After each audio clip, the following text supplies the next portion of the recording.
Welcome back, everyone. Sheepdog Smokey here, and let's dive into one from the Federalist.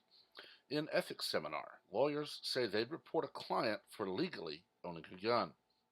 The fact that the client owned a gun and had a firearm permit was enough to label him as reasonably certain to cause death or serious bodily harm and to report him to the police. If your lawyer believes that having a firearm license defines you as dangerous, you may be at risk of losing your Second Amendment rights and even your freedom. You may not know about his belief or recognize the risk until it is too late. I can almost hear you saying, "My attorney is my advocate. What are you talking about? That could never happen." And you're wrong. Lawyers are required to attend continuing legal education. During a recent ethics seminar, The Perfect Match, selecting clients for successful representation ethics, Adam Kilgore, general counsel for the Mississippi Bar, offered the following hypothetical to a group of experienced civil and criminal lawyers. A man has been fired from his job. He is upset. He hires you as his attorney. You are of the opinion he has an excellent case and file a complaint on his behalf. You later discover he possesses a permit to carry a firearm. He also has a so-called enhanced carry license. While his case is winding through the courts, your client goes to a public area outside his former workplace. He displays signs that say he has been wrongfully fired. The man has no history of criminal activity, violence, or threatening anyone. The instructor asked the class what actions, if any, a lawyer should take. It seemed obvious to me there was no reason to do anything except proceed with the client's case. I, Jude, would also advise my client to avoid confrontations with anyone who worked for his former employer and what he might consider saying if approached by the media. While I was forming my answer, many lawyers immediately said they would terminate the attorney-client relationship and contact law enforcement to report their client was potentially dangerous. The only reason offered was his firearm permits. I have to admit, I was flabbergasted for several reasons. First, I live in Mississippi, which is among the reddest of red states. Second, the attorneys, let me call them gunphobic, were proposing to violate the attorney-client privilege, which establishes one of the most sacrosanct confidential relationships. American Bar Association Rule of Professional Conduct 1.6. As with most things, there are exceptions. They generally pertain to a client who is about to commit a criminal act or engage in fraudulent behavior. The lawyers who proposed to call the police cited ABA Rule 16b1. It states states a lawyer may reveal information relating to the representation of a client to the extent the lawyer reasonably believes necessary to prevent reasonably certain death or substantial bodily harm. I have no problem with the rule if there is reliable evidence to believe a client is about to kill or injure someone. The question is whether there is sufficient reliable evidence to justify firing a client and reporting him to the police, a serious decision with significant consequences. Evidence is facts, not conjecture, speculation, or supposition. The only fact addressed by the attorneys who advocated reporting the client to police was the lawfully issued gun permits. It did not matter that he lawfully owned a firearm or had a firearm permit, including an enhanced carry permit. Anybody from Mississippi, I don't know what that's referring to. He had met significant background and training criteria. He does not have anything in his background that would prevent him from owning a firearm or possessing a permit, including a history of criminal activity, violence, or mental illness. Gun-phobic attorneys focused on the fact that the client owned a gun and had a firearm permit. In their opinion, that was enough to label him as reasonably certain to cause death or serious bodily harm and report him to the police. No one claimed there was anything legally improper about being upset with a former employer. Hiring a lawyer to file a lawsuit is a pretty good indicator of being upset. It is what you would expect from a law-abiding citizen, not a dangerous citizen. The gun-phobic attorneys acknowledged, in response to a question by the instructor, that displaying non-threatening signs in a public area is lawful and is likely protected by the First Amendment. Here's what I found truly amazing. We are attorneys. We take evidence seriously. We study evidence in law school. Knowledge of evidence is tested on bar examinations. We would be appalled at the thought a judge might permit our clients to be jailed based on conjecture. If gun-phobic attorneys like this have their way, There may be truly terrifying consequences. They would punish an American citizen who had done absolutely nothing wrong, because the lawyer claims his client is reasonably certain to cause death or serious bodily harm. The police would have little choice but to take action up to and including arrest. A lawyer's claim that his client is dangerous is substantially identical to the judicial standard for psychiatric detention. Under these circumstances, the client might be held for mental evaluation. If ultimately cleared, this citizen would be publicly and permanently on the internet labeled as dangerous. The adverse consequences have just begun. After being fired by an attorney, reported to the police as likely to injure or kill, arrested and held for psychiatric evaluation, what would happen to the client's lawsuit?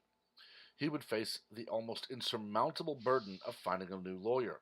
How many attorneys would accept a case where a client has been fired by his previous attorney and arrested based on his attorney's opinion that he is dangerous? Congress may pass laws to limit our ability to possess firearms. Courts may interpret existing laws to limit our ability to possess firearms. They are obvious threats. What we don't expect is the insidious, hidden threat from an attorney who does not believe in our Second Amendment rights and who takes actions on the belief that he needs to protect the public from us.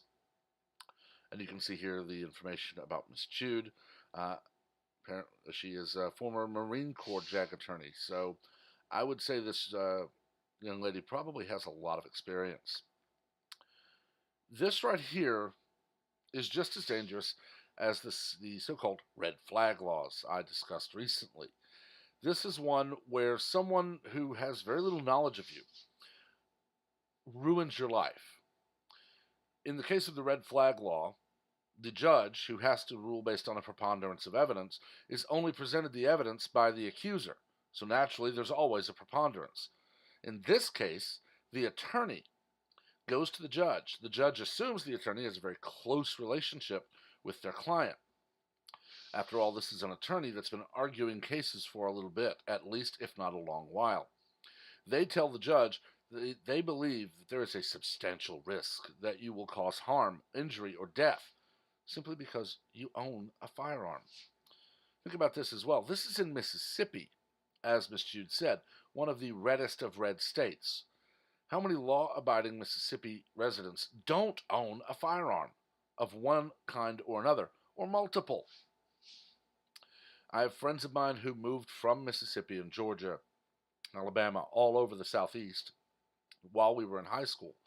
Met many of their friends, either in person or via Facebook later on in life. All of them, male, female alike, are avid hunters. So let's say one of these people gets fired wrongfully. They hire one of these gun-phobic attorneys. These attorneys, their attorney, then finds out that they're an avid hunter and own a firearm, and have been legally issued a permit to carry said firearm. That attorney now says, I'm not going to represent you. I'm firing you as a client. They then report you to the judge, who has the police issue a warrant, who has them come and take you to jail for psychiatric evaluation. You're then told you are unfit to possess firearms. Your life is ruined. Your case, which was a good case, is now down the drain, and you have no means of fighting this. You could go to court and challenge the attorney and say, why did you report me? And the attorney can say, I felt you were a substantial threat. There's no way you're going to get them to say, because you own a gun as a law-abiding citizen, you're a threat. These attorneys are way too slick for that.